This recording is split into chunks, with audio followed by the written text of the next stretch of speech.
What we think is what we become. Our entire physical and mental form is formed of our thoughts. When a person speaks and acts with an evil intent, pain and suffering pursue him, as the wheel of the wagon follows the hoof of the ox. What we think is what we become. Our entire physical and mental form is formed of our thoughts. When a person speaks or acts with a pure intent, happiness pursues him like his own shadow. He abused me, he beat me, he overpowered me, he insulted me. Hatred will not cease in those who express such thoughts. He abused me, he beat me, he overpowered me, he insulted me. Hatred will cease in those who do not express such thoughts. In this world, hatred is never appeased by hatred. Only love can appease hatred and enmity. This is the Dhamma. Those who do not recognize this also forget that they will perish one day, and they do not restrain themselves. But those who realize the law end their quarrels soon. Just as a storm plucks a weak tree, Mara uproots a person who lives a life in pursuit of pleasures with uncontrolled senses, gluttonous, indolent, and dissipated. Just how a storm cannot overturn a mountain, Mara can never touch the man who lives a disciplined life, with controlled senses, moderate in eating, filled with faith and effort. One may wear the yellow robe, but one has not earned it when he is not free from depravities, when he is devoid of self-control and truthfulness. One who is free of depravities and is well established in virtues, one who is filled with self-control and truthfulness, he indeed has earned the yellow robe. Dwelling in wrong thought, those who live in the world of fancy regard real as unreal and unreal as real. They do not find the truth. Dwelling in right thought, one regards real and unreal as unreal. He arrives at the truth. Like rain seep into an ill-thatched hut, passions pour into an ill-trained mind.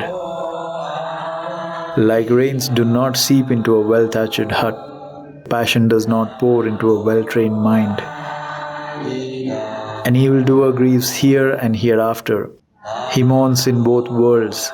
He grieves and laments and is afflicted recollecting his own sinful deeds. The virtuous man rejoices here and hereafter. He rejoices in both worlds. He rejoices exceedingly, seeing the purity of his deeds. The evildoer is tormented here and hereafter. The thought, I have done evil, torments him. Greater his suffering when he is in the realms of evil. The righteous man is delightful here and hereafter. The thought, I have done well, delights him. He delights all the more in the realms of bliss. One who recites the sacred texts but doesn't do what they say, he is like a cowherd counting the cattle of others. He doesn't partake in the blessings of the good life. Forsaking lust, hatred and delusion, possessing true knowledge and a serene mind, clinging to nothing of this or any other world, even though he knows only a few teachings, he puts them into practice. Such a one partakes in the blessings of a good life.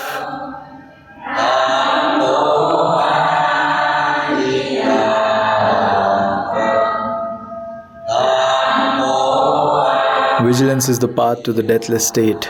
Heedlessness is the path to death. The heedful do not die. The heedless are already dead.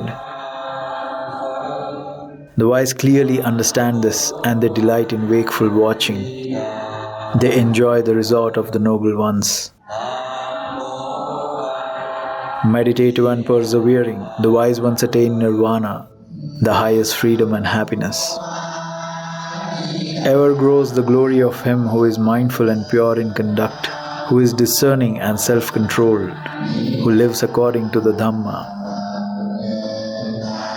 By effort, by vigilance, by discipline and self-mastery, a wise one makes for himself an island which no flood can submerge. Fools and ignorant people indulge in sloth. The wise one cherishes vigilance as his greatest wealth. Do not give away to heedlessness. Stay away from lust and sense delights. He who meditates with vigilance attains great ease. When the wise man overcomes sloth, he climbs to the high tower of wisdom.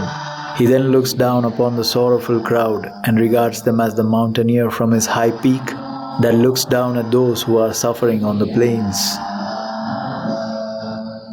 Heedful among the heedless, awake among those asleep, the wise one advances like a swift horse. By vigilance did Indra become the god of gods. Vigilance is always praised, heedlessness is always despised.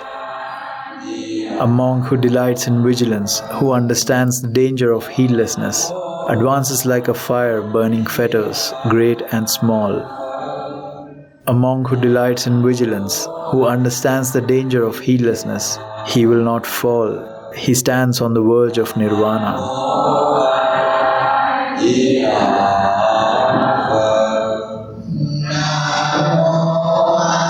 Just as a fletcher straightens his arrow, the discerning man straightens his twisted mind. The fickle and unsteady mind is difficult to guard. Like a fish pulled out of water and thrown on land, the mind trembles when pulled out of the realm of Mara. Wonderful it is to subdue the mind, flighty, swift, and seizing whatever it desires. The tamed mind brings happiness. Let a wise man guard his thinking.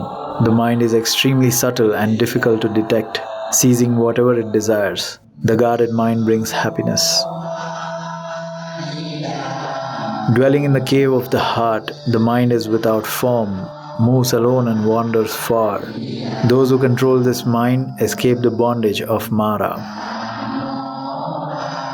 Wisdom doesn't grow in the unsteady mind of the man who doesn't know the good teaching and whose faith wavers. There is no fear for him whose mind is not afflicted by lust or hate, who has risen above both merit and demerit. Knowing the body to be fragile as a clay pot and protecting the mind like a firm fortress, let a man attack Mara with the spear of wisdom. Let him guard his conquest, let him remain unattached. Soon this body will lie upon earth, cast off, lifeless, useless as a burnt log.